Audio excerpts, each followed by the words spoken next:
good friend JPB.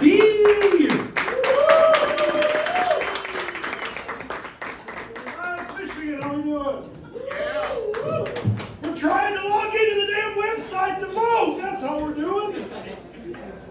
Keep voting. But if you don't laugh at my jokes, we're not going to find out who's going to win. I'm going to stay here all night. I am JPB. I know what you're thinking, and yes, my wife's safe word is, "My God, will you get off of me? I can't breathe." Thank you, the two of you that have figured out how to use your phone. Are there any anti-vaxxers in the room? Mason, anti-vaxxer? Anti-vaxxer. I'm an anti-vaxxer. I'm proud of it. But not for the reasons that you guys think, okay? It's not because I think they're dangerous, or they don't work, or it's a government conspiracy. I'm anti-vax because I'm Generation X, and I'm tired of the discrimination, and I think it's unfair. Now, here's why. My parents were born in the 1930s. Greatest generation stuff, right? A lot of you are my age. And think about how they grew up. The Great Depression, and war, and polio, rusty jungle gyms, right? Hell, drunk driving wasn't even illegal yet. It was just kind of frowned upon, right? So back then, kids died, right? And nobody cared. Nobody got mad. Nobody called Child Protective Services. They just put them in the ground and moved on. So my parents in the 70s raised me the same way, like they didn't expect for any of us to make it. In fact, my entire life, I think it was a competition with my brothers and my sister to see who was worth saving. Now, when you're as big as me, you don't come out of the womb as a small baby, right? They pried me out of my mom. I mean, it wasn't a testament to her virtue, it was the size of my head, right? Every picture of me until I was 8 years old, I'm leaned up against the wall because my head's so big I can't sit up. And they pry me out, and they set me in my mother's arms, and she looks at me and she says, "God damn, you're gonna eat a lot, aren't you?" And right then, I'm on the back foot. My dad's outside, said, "It's 120, he's gonna make it. These are long odds." My neighbor named me a long shot. And so growing up, it was a test to see who could survive. And every time some kid in the neighborhood got sick, Mom would say, "Yo, Biggie, take the dumb one and go up the street and sit with Billy, he's got the measles." So the first thing is, I don't know why my mom sounded like an 80s rapper, but she did. And my sister didn't have to put up with this bullshit because she learned to cook.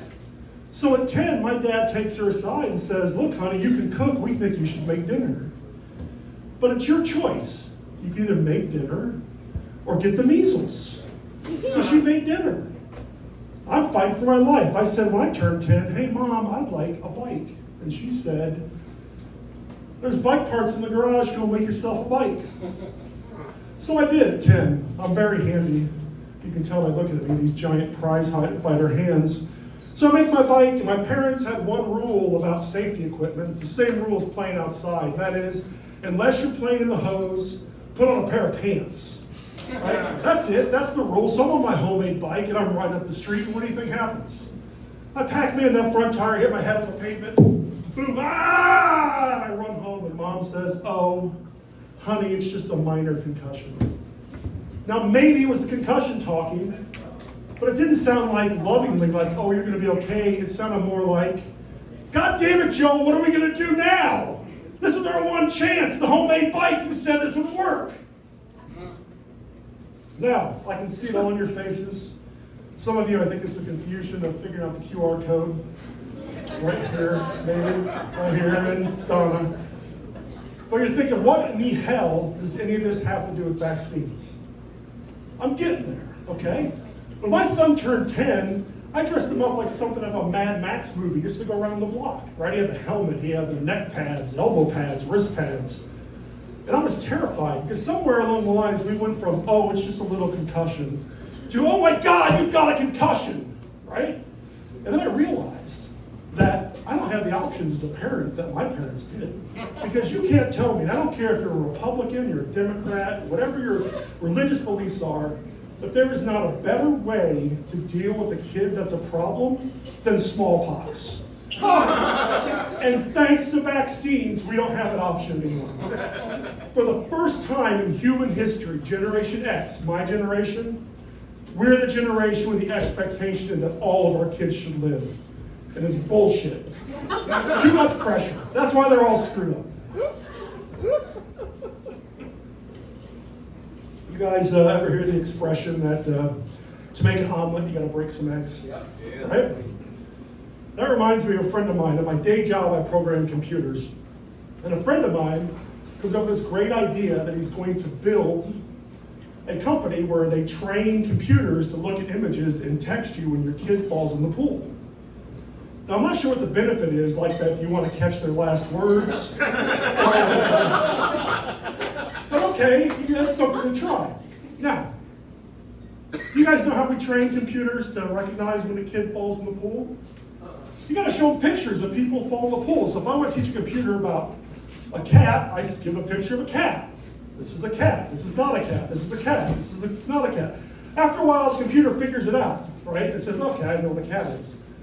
It's a lot harder with pornography, though, because when you feed that to the computer, you're like, do you know what porn is? And the computer says, no, not really. I think I need to see some more gangbang videos. But not the 6-minute cheap ones. Buy the subscription. Pay the monthly and give me the full videos. So my buddy James is explaining this, and we made this company, and he says, well, we sold 16 cameras, and it was only 25% effective. And I said, maybe your marketing's wrong. Maybe what you need to say is, we saved 4 kids. Right? But the other thing that's troubling to me is I finally realized, I said, James, where did you find videos of drowning kids to train the computer? Right? I mean, is there a dark website out there somewhere where you can get this? And so that's why now at work we say that if you're going to make an AI-powered pool camera, you got to drown some kids. Are there any Harry Potter fans out here? Any Harry Potter fans? Okay, well, if you don't like Harry Potter, that's okay. Anybody that likes political humor? Yeah, okay. And impressions. This next joke has all 3. You're going to hate it. So, my kids, I had to watch Harry Potter, and I realized watching all these uppity white kids going to private school, and I thought, where do the people that work for a living go to school? Right? Is it like a Hogwarts Votech? Where like the kids who are going to be janitors or bus drivers go? And I'm sure they're great at like soccer and they're great at like basketball, but the Hogwarts kids never invited to play sports because they kick their ass in it every time. I mean, bringing Hogwarts Votech in for sports is like having the Harlem Globetrotters go play the Israeli national basketball team, right? It's a slaughter.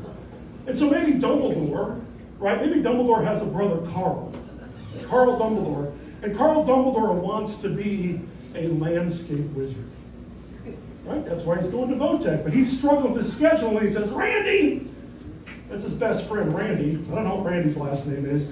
But he says, Randy, why do I have to take Spanish? And Randy says, because, Carl, all the lawn spells are in Spanish.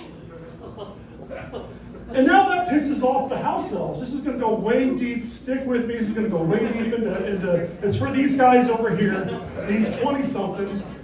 But now all the house elves are mad because these south of the border wizards are putting them out of business. Right? And Dobie house elf is like, oh, Harry Potter, I wish they'd just go back to where they came from. And yes, that's racist, and you shouldn't say that, Dobie. And now Voldemort, for you old people out here, Voldemort's the bad guy. He's like, hey, open up the borders, bring this in. See, now it's getting political. Bring these people in, and I'm going to put them in my house, and I'm going to have them work for free. And that's how we know that in Harry Potter, the bad guy is a progressive. Right? You with me? Is everyone with me? Okay, now, if the bad guy is a progressive, that means the good guy is a conservative. Maybe like a MAGA Trump conservative. And so this is my impersonation, and not a very good one, of what maybe like Trump as the head of Hogwarts might sound like. Hogwarts, I told you it's not a very good impersonation. Don't get your hopes up. Hogwarts, wow, what a school. I walked in, I said, wow, what a school. Only great wizards can be the head of Hogwarts. All the pictures say so. Another reference, there's talking pictures and shit. Just laugh along with me. I tried to name it Dumbledore University, but the Main Street media Rita Skeeter, she's a reporter. God, I gotta explain all this to you. Who picked this set? Rita Skeeter, Repulsive Rita. It was a witch hunt. I gave books to Hogwarts Votech. We're coming back around. I gave books to Hogwarts Votech. I call it the art of the spell. All of those kids love me. I have street cred. They saw my mugshot from Azkaban. Now, some of you look like you're offended by that. Hey, I didn't write this. This is J.K. Rowling, right? This is what happens when you let anti-trans write children's books. One last thing now. Try not to be quite as heavy and culturally relevant. But I hear a lot of people out here, and we talked a little about tonight about sexuality and whatnot. You gotta realize when I was growing up, we only had 3 kinds of sexuality, right?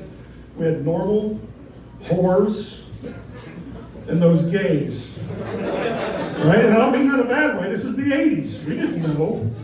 But I did know one thing. No matter what kind of sexuality you have, that there are stages to intimacy as you get older. Right? No matter how long you've been together, everything follows the same path. So, when you first get married, you first get together, hey, it's kind of fun, right? And then, she farts in front of you. Or he, or them, and all bets are off, right? Now it's fun. But then you decide to raise a family. And there are rules. When you can do it, how you gotta finish. And then you get to where I'm at, which is appointment sex. Which, yes, honey, Saturday will work for me. But it is Mother's Day and my birthday's next week, so it's gonna be busy. And the last phase, I like to call heroic acts. And I can best describe it like this. When your grandfather will get in the car, will drive 12 hours to pick you up, and drive you back to your grandmother's, and your brother throws up on him, and he doesn't get mad, it's not because he loves you, it's because grandma loves you. And this will make grandma happy.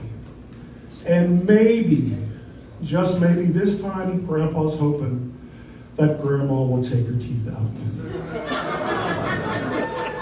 Thank you very much. I am JPD, and let's find out who won this thing.